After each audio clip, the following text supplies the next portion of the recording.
हमेशा देखता था। उस समय तो मैं पढ़ाई करता था, तो बिहार में बहुत होता था, किडनैपिंग हुआ, मर्डर हुआ, ये सब चीज़, एक्सटॉर्शन हुआ, ये सब बहुत चरम सीमा पे था। नीतीश जी ने इसे संभाला और बहुत हद तक बिहार अब बहुत सुधर गया है। बिहार में आम आदमी, आम महिला जो होती है वो बहुत नमस्कार, मैं हूं राजू राइन। आप देख रहे हैं भारत की आवाज़।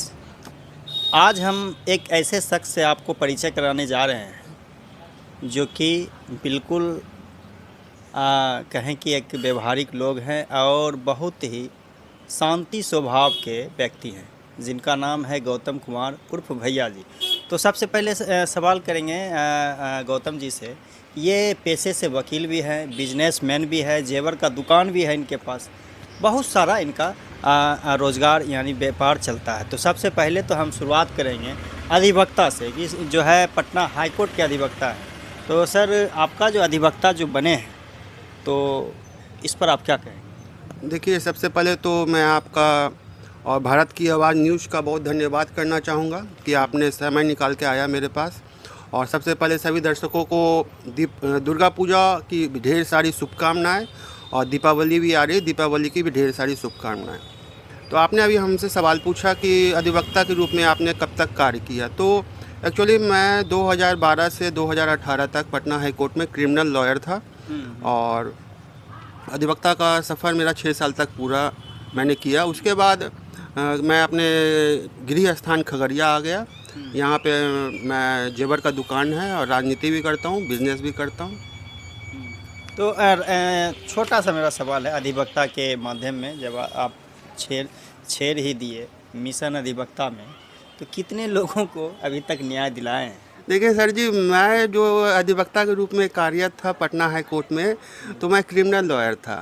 और क्रिमिनल लॉयर में होता था, हाई कोर्ट का तो मामला बहुत पेचीदा होता है, उसमें गहन अध्ययन करना पड़ता है।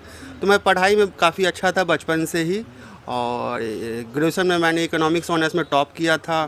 फिर LLB करने के बाद MBA किया, जर्नलिज्म का भी कोर्स किया। तो पढ़ाई में अच्छा था, तो मोटा मोटी 80% केस मैं जीत ही जाता था।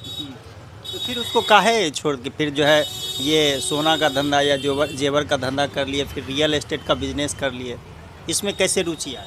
देखिए, हाई कोर्ट में अधिवक्ता के रूप में तो सब कुछ अच्छा था, लेकिन मुझे पटना का माहौल अच्छा नहीं लगता था। नहीं कहते अपना घर जो होता है अपना घर ही होता है। खगड़िया में एक अपनापन लगता था, और पटना में लगता था कि एक पराए देश में मैं जाके पराए शहर में बसा हुआ हूँ, इसलिए मैं खगड़िया आ गया। खगड़िया में मुझे रास आता है, तो इसलिए मैं खगड़िया आ गया। तो दूसरा सवाल है कि कई बार आपको देखा है, बोलते हैं कि हम लोन भी दिलाते हैं, लोगों को नौकरी भी दिलाते हैं, तो ये जो कैसे होता है? हाँ, देखिए, इसके विषय में विस्तार पूर्वक कहना चाहूँगा। सबसे पहले तो आप सभी जानते ही हैं, मोटा तौर पे सभी जितने भी लोग मुझे जानते हैं कि मेरा जेवर का दुकान है, गोपाल ज्वेलर्स नाम है, और जो लगभग 40-45 साल पुराना है। इसके साथ साथ मैं 4 कंसल्टेंसी चलाता हूँ। चारों कंसल्टेंसी फर्म के रूप में प्रोप्राइटरशिप के रूप में रजिस्टर्ड है, प्रोप्राइटर मैं ही हूँ। और चारों कंसल्टेंसी में सबसे पहला कंसल्टेंसी रियल एस्टेट का है, जो ज़मीन का खरीद बिक्री का काम करती है। दूसरा कंसल्टेंसी एडमिशन का है, जो एडमिशन दिलाती है। तीसरा कंसल्टेंसी है बैंक लोन का, जो प्राइवेट बैंक, सिर्फ प्राइवेट बैंक अपनी DSA नियुक्त करती है, जिसे डायरेक्ट सेलिंग एजेंट बोलते हैं, तो लोन दिलाने का काम करती है। चौथा है जॉब का, प्राइवेट जॉब का, तो प्राइवेट जॉब का काम करते हैं। तो ये पहले लोन के बारे में, अभी लोन के बारे में ज़्यादा चॉइस समाज में होता है कि हम लें और रोज़गार करें, उससे हम जो है अपने व्यापार को ज़्यादा उसको ग्रो करें। तो किस बैंक से लोन दिलाते हैं, उसका क्या प्रक्रिया होता है, इसके बारे में थोड़ा सा? बिल्कुल। देखिए, लोन दिलाने का जो प्रक्रिया होता है, तो 2 तरीके का बैंक होता है, एक तो सरकारी, एक प्राइवेट। तो जितने भी प्राइवेट बैंक होती है, चाहे वो ICICI हो या एक्सिस हो या कोई भी बैंक हो, तो वो अपना DSA नियुक्त करती है, यानी डायरेक्ट सेलिंग एजेंट।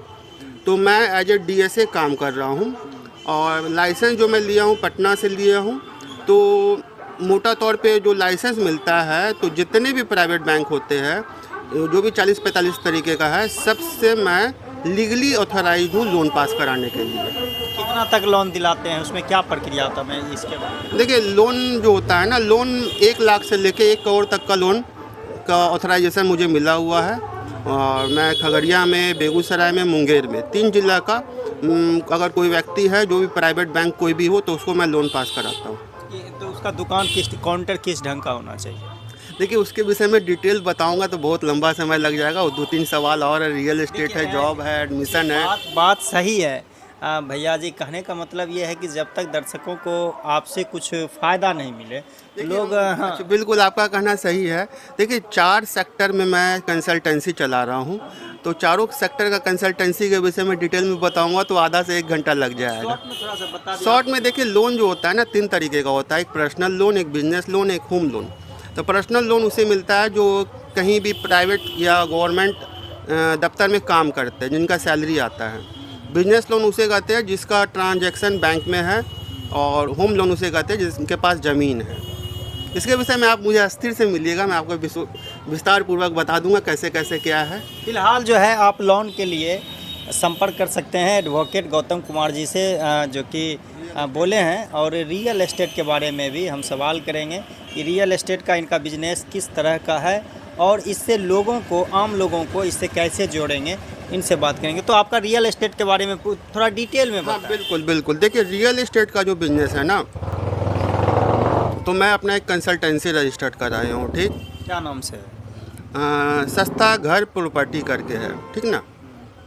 तो उस नाम से मैं अपना एक कंसल्टेंसी है, जिसके माध्यम से मैं बिहार में और दिल्ली में 2 राज्य में काम कर रहा हूँ।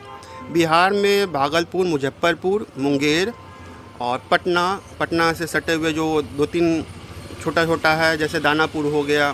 तो मैं टोटल मिला के 11 रियल एस्टेट बड़ी बड़ी कंपनी जो होती है, उससे मैं एज ए बिजनेस एसोसिएट है ना, जो मैं कर रहा हूँ। एक्चुअली 3 चीज़ मैं बोल सकता हूँ। आपको एडमिशन का कंसल्टेंसी जो होता है, जो एडमिशन कराती है, रियल एस्टेट के बारे 1 मिनट में आऊँगा, उस सवाल पे भी आऊँगा। पहले जो एडमिशन के लिए जो मैं बताता हूँ, एडमिशन का कंसल्टेंसी आपको बिहार में खासकर खगड़िया, बेगूसराय, मुंगेर में बहुत मिल जाएगा जो एडमिशन कराते हैं। मगर जॉब कंसल्टेंसी जो प्राइवेट कंपनी में जॉब लगवाते हैं, और बैंक कंसल्टेंसी और रियल एस्टेट की कंसल्टेंसी, ये पूरे खगड़िया डिस्ट्रिक्ट में इकलौता मैं ही हूँ जो ये काम कराता हूँ। तो पूरे खगड़िया डिस्ट्रिक्ट में 3 चीज़ का कंसल्टेंसी सिर्फ मैं चलाता हूँ। तो अभी आपको मैं बता रहा था रियल एस्टेट के बारे में। तो रियल एस्टेट के विषय में है कि मैं 11 बड़ी बड़ी बिल्डर जो होती है, जो अपना 50-60 एकड़ में ज़मीन लेके प्लॉट बनाती है, फ्लैट बनाती है, तो उनसे मैं लाइसेंस लिया हूँ एज ए बिजनेस एसोसिएट। और अगर कोई व्यक्ति फ्लैट लेना चाहे पटना में या भागलपुर में या मुजफ्फरपुर में या दिल्ली, नोएडा, तो मेरे माध्यम से ले सकता है। ये बहुत बड़ी खुशखबरी है खगड़िया वासियों के लिए। खास करके मैं खगड़िया दर्शकों के लिए कहना चाहूँगा कि अगर आप पटना या दिल्ली में घर लेना चाहते हैं 2 BHK 4 BHK जिस ढंग का होता है, तो ये उनके जो है बिजनेस एसोसिएट के माध्यम से काम करते हैं, और ये गौतम जी आपको दिलाने का काम करेंगे, कहीं न कहीं आपको माध्यम और कंपनी से जोड़ने का काम करेंगे। तो सर एक और मेरा सवाल है कि बैंक लोन के बारे में तो आप बता ही दिए। मेरा अंतिम सवाल है कि राजनीति में बड़ा सक्रिय रहते हैं, बड़ा देखते हैं हमेशा कि आप जो है जदयू का लगातार प्रचार प्रसार करते रहते हैं। सो क्या बात है, लग रहा है कि कुछ 2025 की कुछ तैयारी है क्या? देखिए एक्चुअली मैं बिजनेस तो जो कर रहा हूँ मजबूरी में कर रहा हूँ, क्योंकि मेरे घर में 2 भाई IAS थे, तो बचपन से मुझे भी शौक़ था IAS बनने का। पढ़ाई में भी बहुत अच्छा था, टॉप भी किया था। तो IAS नहीं बन पाया, तो फिर राजनीति का जो होता है सफ़र हुए, मेरा सफ़र शुरू हुआ, और 2012 से मेरा सफ़र शुरू हुआ जनता दल यू में। तब से ही जुड़ा हुआ हूँ, लगभग 14 साल से जनता दल यू में हूँ। 14 साल से जनता दल? बिल्कुल 14 साल से जनता दल यू में हूँ। उसमें पहले जिला अध्यक्ष था अधिवक्ता प्रकोष्ठ का, फिर तकनीकी प्रकोष्ठ में जिला अध्यक्ष रहा, अभी बिहार प्रदेश महासचिव के पद पे हूँ। तो राजनीति में मैं बहुत सीरियस हूँ। और बेलदौर विधानसभा का जहाँ तक बात है, तो मैं पिछले 4-5 साल से मेहनत कर रहा हूँ, अपना एक कर्म भूमि बनाया हूँ बेलदौर विधानसभा को। और आगे जैसा पार्टी निर्धारित करेगी, जिनको अगर पार्टी देती है पन्ना लाल जी को, जो कि माननीय विधायक पन्ना लाल जी अभी वहाँ के लगभग 3रे बार विधायक बने हैं, तो उम्मीद है कि पार्टी उन्हीं को देगी। तो अगर उनको देती है तो मैं उनके साथ रहूँगा। ऐसे मैं भी पार्टी में अपना जो होता है अपना इच्छा प्रयास में लगे, मैं भी अपना इच्छा जाहिर किया हूँ। और आगे देखिए पार्टी के जो मुखिया होते हैं नीतीश जी, वे क्या निर्णय लेते हैं। अच्छा एक सवाल है कि लगातार इधर 2 से 3 दिन से आवाज़ उठ रही है कि बिहार सरकार के मुख्यमंत्री नीतीश कुमार जी को भारत रत्न मिलना चाहिए। ऐसा क्या उनमें लगा जो कि भारत रत्न मिलना चाहिए? देखिए, भारत रत्न अगर उनको दिया जाता है तो बिल्कुल सही निर्णय होगा, क्योंकि भारत रत्न जो दिया जाता है वह भारत के एक बहुत ही अनमोल व्यक्ति है। कारण आप देख लीजिए, आज से नीतीश कुमार जी के पहले का जो सत्ता था, जिसे बोला जाता था आदमी, बिहार का आदमी अगर कोई बाहर जाता था दिल्ली में तो बिहारी को एक गाली समझते थे। तो उस समय जंगल राज कहा जाता था राजद को, जब लालू यादव जी थे, और तो उस समय जंगल राज का नाम कहा जाता था। नीतीश कुमार जी के राज में ये तो सही है कि जो भी सरकारी अधिकारी है उनका तानाशाही बढ़ा है। हाँ बिल्कुल, लालू यादव जी के राज में था कि जो भी नेता थे उनका एक वैल्यू था, लेकिन जंगल राज भी स्टार्ट हो गया था। और नीतीश जी के राज में आपको भी ऐसा लग रहा है कि लालू जी के राज में जो है जंगल राज था? बिल्कुल, उस समय मैं हमेशा देखता था, उस समय तो मैं पढ़ाई करता था, तो बिहार में बहुत होता था, किडनैपिंग हुआ, मर्डर हुआ, ये सब चीज़, एक्सटॉर्शन हुआ, ये सब बहुत चरम सीमा पे था। नीतीश जी ने इसे संभाला और बहुत हद तक बिहार अब बहुत सुधर गया है। बिहार में आम आदमी, आम महिला जो होती है वो बहुत अब यहाँ पे अपने आप को अच्छा महसूस करती है। हाँ। यानी कि ये भारत रत्न उनको मिलना चाहिए। बिल्कुल बिल्कुल, भारत रत्न के वे प्रबल दावेदार हैं, उनको मिलना ही चाहिए। तो बिहार में एक नई पार्टी आई, जनसुराज, थोड़ा सा चर्चा कर दीजिए, क्या कहना चाहिए? देखिए, जनसुराज बहुत तीसरा मोर्चा पे पूरा हंगामा किए हुए है बिहार में। हालांकि नीतीश कुमार जी उनके नाम पर या जनसुराज पर बयान देने से बच रहे हैं, लेकिन जो है महागठबंधन के नेताओं के द्वारा लगातार कहा जा रहा है कि भाजपा की बी टीम है, आखिर उनके पास इतना पैसा आता कहाँ से? लगातार वो सवाल कर रहे हैं, तो सवाल के घेरे में है। और ये भी सवाल है कि उनको या उनके खर्च से किसी को मतलब नहीं है। दूसरी बात ये है कि ना ईडी जांच करती है, ना ईडी पकड़ने आती है। तो देखिए, अधिवक्ता साहब से मैं पूछना चाहूँगा कि आपका इस पे क्या प्रतिक्रिया जनसुराज पर? देखिए, जनसुराज पार्टी के जो राष्ट्रीय अध्यक्ष है प्रशांत किशोर जी, ये लगभग जब जनता दल यू में थे, राष्ट्रीय उपाध्यक्ष थे शायद, तो इनसे मेरी मुलाकात कम से कम 10 से 15 बार हो चुकी है। तो प्रशांत किशोर जी एज ए व्यक्ति बहुत ही ईमानदार और स्वच्छ व्यक्ति है।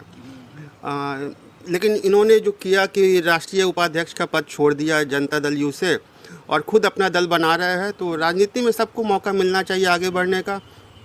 इनका जो स्टेप है कि मैं अपना अलग एक दल बनाऊं और उसके बाद किसी पार्टी से जुड़ के अपना जो होता है, जो राजनीति में जो बहुत आदमी किए हैं, आपको युवा शक्ति भी उसी टाइप का है, या बहुत ऐसा होता है कि अपना एक पहचान बनाना, अपना एक टीम बनाना, जो राजनीति में होता है, नीति जो उसको बोलते हैं। प्रशांत किशोर जी नीतिकार है, रणनीतिकार बोलिए, एक रणनीति बनाए कि अपना एक टीम बनाना है, फिर उसके बाद किसी बड़ी पार्टी से सट के अपना आगे बढ़ना है। तो अपनी जगह बिल्कुल सही है। क्या लगता है कि ये डैमेज कर पाएंगे जदयू या बीजेपी या राजद को?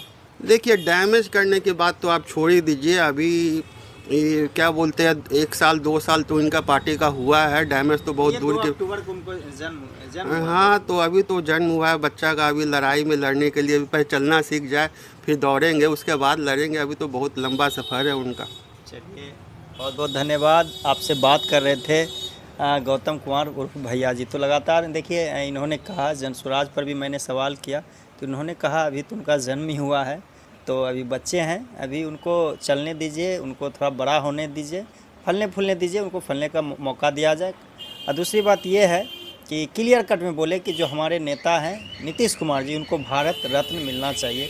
उस लायक वो व्यक्ति हैं, क्योंकि उन्होंने बिहार को बहुत ज़्यादा आगे बढ़ाए हैं, कहाँ हद तक वो क्राइम को रोके। हालांकि कुछ परसेंटेज पे इन्होंने भी बताया कि जो अफसरशाही है वो बढ़ा है, ये इस बात को स्वीकार भी किए हैं। और चलिए, मैं फिर से रिपीट कर देना चाहता हूं, अगर आप किसी बैंक से लोन लेना चाहते हैं तो इनसे संपर्क कर सकते हैं। या नई प्रॉपर्टी दिल्ली या बिहार के पटना जैसे शहरों में आप ख़रीदना चाहते हैं, इसके लिए संपर्क कर सकते हैं। या एडमिशन किसी कॉलेज में चाहिए तो ये आपको मदद करेंगे। कहीं ना कहीं आपको उस कॉलेज में किसी तरह की दिक्कत हो रही है तो आप इनसे मिलके अपनी समस्या को दूर कर सकते हैं। तो देखते रहिए, ये मेरा छोटा सा वीडियो था। अगर अच्छा लगा तो लाइक और शेयर करें, चैनल को सब्सक्राइब करें और ज़्यादा से ज़्यादा इसको शेयर करें। नमस्कार।